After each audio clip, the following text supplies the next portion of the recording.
வாழைத்தண்டு இருந்தா எப்பயும் பொரியல் பண்ணாம இந்த மாதிரி ஒரு தடவை சூப் பண்ணி பாருங்களேன். கார்ன்ஃபிளவர்ல எதுவுமே சேர்க்கலங்க இந்த சூப்புக்கு.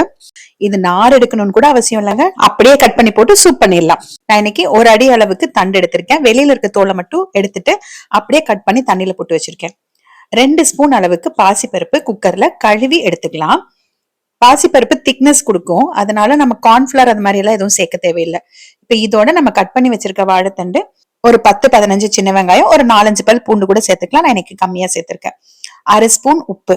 வேணும்னா நீங்க 2 தக்காளி கூட சேர்த்துக்கலாங்க, அது இன்னும் கொஞ்சம் நல்லா இருக்கும். எனக்கு இன்னைக்கு புளிப்பு இல்லாம பண்ணணும்ன்றதுனால நான் இப்படி பண்றேன். ஒரு 2 டம்ளர் தண்ணி ஊத்தி குக்கர்ல ஒரு 4 விசில் விட்டு எடுத்துக்கோங்க. சூப்பரா வெந்துரும். நல்லா ஆறினதுக்கு அப்புறமா ஓபன் பண்ணிட்டு அந்த தண்ணி இல்லாம நம்ம மிக்சியில போட்டு நைஸா அரைச்சு எடுத்துக்கணும். தண்ணி நிறைய இருந்தா தண்ணியை வடிச்சிட்டு அரைச்சதுக்கு அப்புறமா சேர்த்துக்கலாம். ஏன்னா தண்ணி நிறைய அப்படியே வச்சுட்டு மிக்சியில போட்டோம்னா எல்லாம் வெளியில தெரிச்சு வரும், அதனாலதான். இப்ப இது நீங்க வேக வைக்கும் போது ஒரு 1/2 ஸ்பூன் சீரகம், 1 ஸ்பூன் வரக்கொத்தமல்லி எல்லாமே கூட சேர்த்து பண்ணலாங்க. அந்த மாதிரி ஒரு தடவை ட்ரை பண்ணுங்க. தக்காளி, சீரகம், கொத்தமல்லி எல்லாம் சேர்த்து கூட ஒரு தடவை ட்ரை பண்ணுங்க. இப்ப அரைச்சதை கொஞ்சமா தண்ணி ஊத்திட்டு நம்ம நல்லா வடிச்சு எடுத்துக்கலாம். வாழைத்தண்டு ரொம்ப முத்திருச்சு அப்படின்னா நீங்க என்னதான் நார் எடுத்தாலும் பொரியல் பண்ணும்போது பாத்தீங்கன்னா சாப்பிடும்போது ரொம்ப நாரா இருக்கும். அது எத்தனை வெந்தாலும் அந்த நார் இருக்குங்க. அந்த மாதிரி தண்டெல்லாம் இந்த மாதிரி நீங்க சூப்பா வச்சு யூஸ் பண்ணிக்கலாம். வாழைத்தண்டு பொரியல் சாப்பிடாதவங்களுக்கு இது கூட ஒரு 2 தக்காளியும் சேர்த்து சூப் வச்சு கொடுத்து பாருங்க, ரொம்ப நல்லா இருக்கும். டேஸ்ட் பிடிக்கும், குடிச்சுக்குவாங்க.